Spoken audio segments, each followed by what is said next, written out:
Hello friends, আমি Rumpa. Welcome to my channel. আশা করি তোমরা সবাই খুব ভালো আছো, আমিও ভালো আছি। আজ যে রেসিপিটা আমি তোমাদের সাথে শেয়ার করছি সেটা কিন্তু খুবই পরিচিত একটা রেসিপি, সেটা হলো পটল চিংড়ি। বাট আমি যেভাবে করি সেভাবে সবাইকেই করার আমি রিকোয়েস্ট করছি, কারণ এভাবে করলে কিন্তু এই পটল চিংড়ির স্বাদ কিন্তু দ্বিগুণ বেড়ে যাবে। আর একটা কথা, তোমরা স্ক্রিনে দেখতেই পাচ্ছ, তোমরা যারা আমাকে সাবস্ক্রাইব করেছো, তারা আমার চ্যানেল দেখছো, তারা এভাবেই ভিডিওগুলো দেখো, আমার পাশে থাকো, তোমাদের অনেক অনেক থ্যাঙ্কস। আর যারা সাবস্ক্রাইব করোনি অথচ দেখো প্রায় 55%-এর মতো তোমরা কিন্তু আমার ভিডিও দেখছো অথচ সাবস্ক্রাইব করছো না, তো প্লিজ তাদেরকে আমি রিকোয়েস্ট করছি, এটা আমার হাম্বেল রিকোয়েস্ট যে প্লিজ তোমরা চ্যানেলটা সাবস্ক্রাইব করে দাও, শেয়ার করে দাও, যাতে আমার প্রত্যেকটা ভিডিও তোমাদের কাছে পৌঁছয়। কারণ অনেক ভালোবেসে আমি ভিডিওগুলো করছি, অনেক ভালো ভালো কন্টেন্ট ক্রিয়েট করার চেষ্টা করছি, তো তোমরা সবাই আমার পাশে থাকো, তোমরা আমার ইন্সপাইরেশন, এটাই বলবো। এবার সরাসরি রেসিপিতে যাওয়া যাক। এখানে আমি পটল চিংড়ি করার জন্য একটা বোলে 500 গ্রাম চিংড়ি মাছ ভালো করে ধুয়ে পরিষ্কার করে নিয়ে নিয়েছি। আর আমি এখানে চিংড়ি মাছের মাথা কিন্তু নিইনি। তোমরা যদি মনে করো যে মাথার সমেতে চিংড়ি মাছ নেবে, তো তাতেও কিন্তু কোনো প্রবলেম নেই। প্রথমেই আমি প্রায় 1 টেবিল স্পুন পরিমাণ মতো লবণ আর 1 টেবিল স্পুন পরিমাণ মতো হলুদ দিয়ে চিংড়ি মাছটাকে ভালো করে মাখিয়ে নিয়েছি।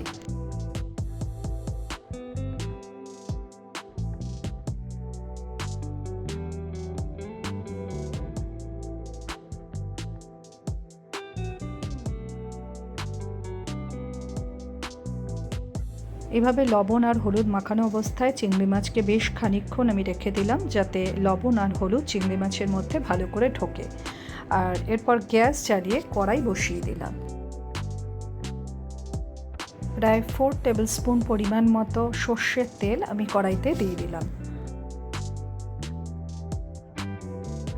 তেল গরম হয়ে গেলে আমি আগে থেকেই প্রায় 7-8টা পটল কেটে রেখেছিলাম, সেই পটলটা আমি কড়াইতে দিয়ে দিলাম ভাজার জন্য।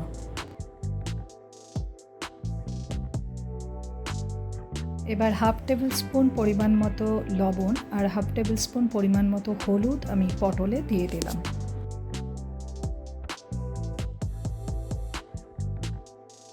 পটল ভালো করে ফ্রাই করে আমি নামিয়ে নিলাম। তারপর যে তেল অবশিষ্ট রয়েছে তার মধ্যেই আমি 3টে মাঝারি সাইজের আলু আগে থেকে কেটে রেখেছিলাম, সেটাকে আমি ফ্রাই করতে দিয়ে দিলাম।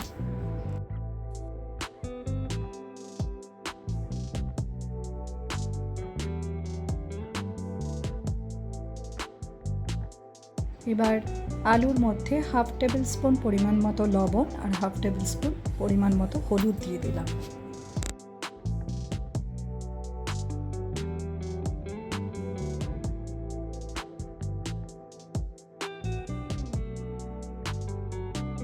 এবার আলুটাকে ভালো করে ফ্রাই করে নিয়ে আমি আলুটাকে নামিয়ে নিলাম।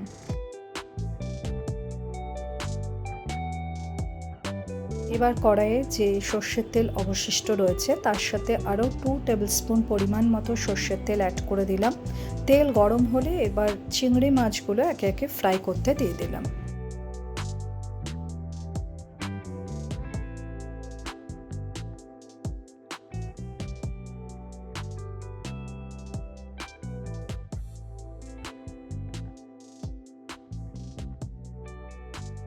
এদিকে চিংড়ি মাছ ফ্রাই হতে হতে আমি মিক্সিতে একটা মশলা বানিয়ে নিলাম। এর জন্য আমি একটা বড় সাইজের পেঁয়াজকে টুকরো করে মিক্সিতে দিয়ে দিলাম, একটা বড় টমেটো আর 4টে কাঁচা লঙ্কা দিয়ে দিলাম। এবার একটা পেস্ট আমি বানিয়ে নিলাম। এবার আরেকটা পেস্ট আমি বানিয়ে নেব, যেটা কিন্তু এই পটল চিংড়ির স্বাদকে দ্বিগুণ করে তুলবে। এই ইনগ্রেডিয়েন্টস দুটো কিন্তু খুব ইম্পর্ট্যান্ট। তো এর জন্য আমি একটা ছোট বোলের মধ্যে প্রথমে প্রায় 2 টেবিল স্পুন পরিমাণ মতো পোস্ত নিয়ে সেটা অল্প পরিমাণ জল দিয়ে ভিজিয়ে রেখে দিলাম। আর আরেকটা বোলের মধ্যে আমি পরিমাণ মতো কোচানো নারকেল নিয়ে নিলাম। পোস্ত কিন্তু খানিকক্ষণ একটা বোলের মধ্যে জল দিয়ে ভিজিয়ে রেখে তারপর এটাকে পেস্ট করলে সেটা কিন্তু খুব সুন্দর একটা মিহি পেস্ট হয়। প্রথমে আমি কোচানো নারকেল মিক্সিতে দিয়ে একবার ঘুরিয়ে আমি সেটাকে একটু নরম করে নিলাম। তারপর আমি যে পোস্তটা ভিজিয়ে রেখেছিলাম সেটা ওর মধ্যে দিয়ে এবার আমি একটা মিহি পেস্ট রেডি করে নিলাম।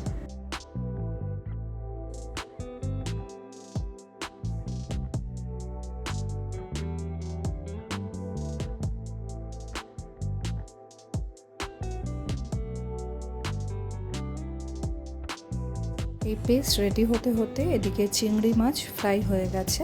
তো এবার এই ফ্রাই চিংড়িগুলোকে আমি একটা বোলের মধ্যে নামিয়ে নিলাম।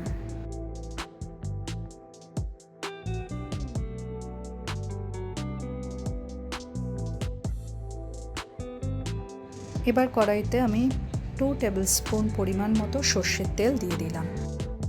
এবার গ্যাসটাকে একদম লো ফ্লেমে রেখে তেলটা গরম হতে হতে আমি আগে থেকে যে একটা পেস্ট রেডি করে রেখেছিলাম পেঁয়াজ, টমেটো আর কাঁচা লঙ্কা, তার মধ্যেই আমি 1 টেবিল স্পুন পরিমাণ মতো জিরে গুঁড়ো, 1/2 টেবিল স্পুন পরিমাণ মতো ধনে গুঁড়ো আর 1 টেবিল স্পুন পরিমাণ মতো কাশ্মীরি লঙ্কার গুঁড়ো অ্যাড করে দিলাম।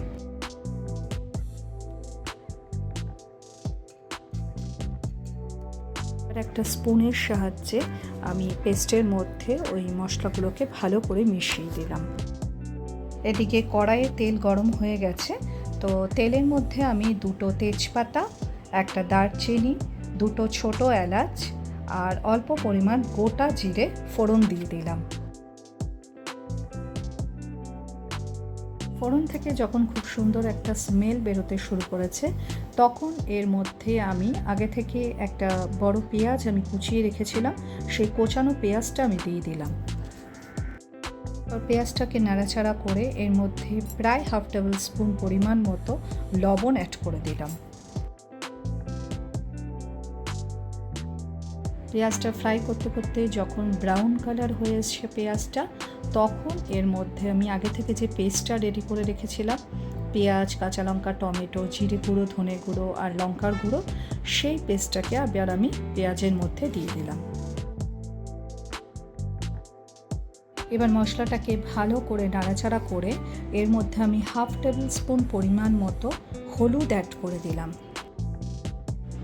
আর 1 টেবিল স্পুন পরিমাণ মতো কাশ্মীরি লঙ্কার গুঁড়ো অ্যাড করে দিলাম।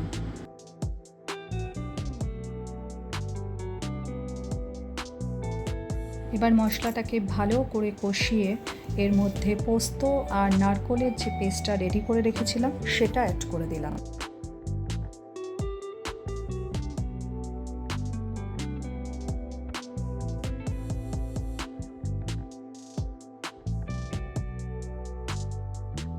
পেস্টটাকেও ভালো করে নাড়াচাড়া করে মশলার সাথে মিশিয়ে দিয়ে এরপর এর মধ্যে আমি অল্প একটু গরম জল অ্যাড করলাম। তারপর সেটাকে ভালো করে আবারও কষিয়ে তার মধ্যে আমি আগে থেকে যে আলুটা ফ্রাই করে রেখেছিলাম সেই আলু দিয়ে দিলাম।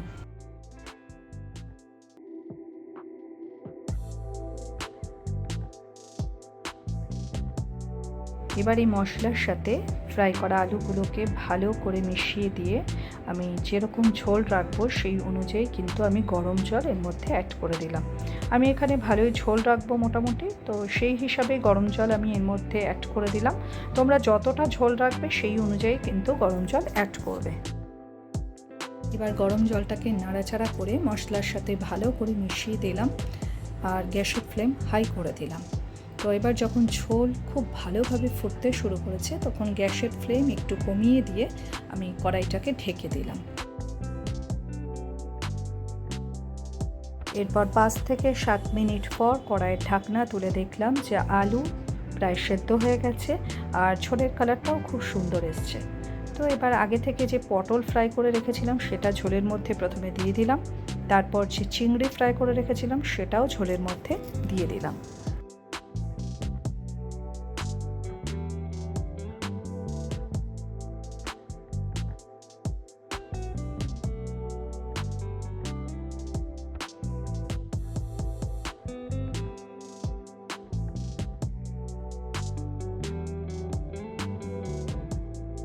এবার একটু নাড়াচাড়া করে চিংড়ি আর পটলকে ঝোলের সাথে ভালো করে মিশিয়ে দিয়ে অল্প পরিমাণ মতো লবণ আর অল্প পরিমাণ মতো চিনির গুঁড়ো আমি ঝোলের মধ্যে অ্যাড করে দিলাম। আর আমি রান্নায় অলওয়েজ চিনির গুঁড়ো ইউজ করি, যেটা আমি মিক্সিতে করে রাখি। এবার কড়াইটা ঢেকে দিলাম।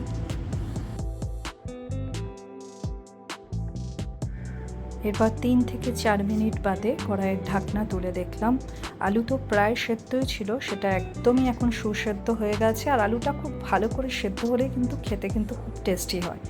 আর তার সাথে সাথে সব সবজি একটু ভালো মতো সেদ্ধ হলেই ভালো হয়। তার সাথে দেখলাম পটলও ভালো মতো সেদ্ধ হয়ে গেছে। তো সব কিছু মিলে কালারটাও খুব সুন্দর এসছে। তো রান্নাটা কিন্তু দেখেই মনে হচ্ছে খুব ভালো হয়েছে। তো পটল চিংড়ি কিন্তু একদম রেডি। তোমরা চাইলে এর মধ্যে ঘি গরম মশলা অ্যাড করতে পারো, কিন্তু আমার মনে হয় যে এই পোস্ত আর নারকেলের যে প্রিপারেশনটা, এটাই এতটাই সুন্দর করে তোলে এই রান্নাটাকে যে আর এখানে ঘি গরম মশলা কোনো কিছুরই কিন্তু কোনো প্রয়োজন হয় না। বাট তোমরা চাইলে ইউজ করতে পারো। সবাই খুব ভালো থেকো। বাই।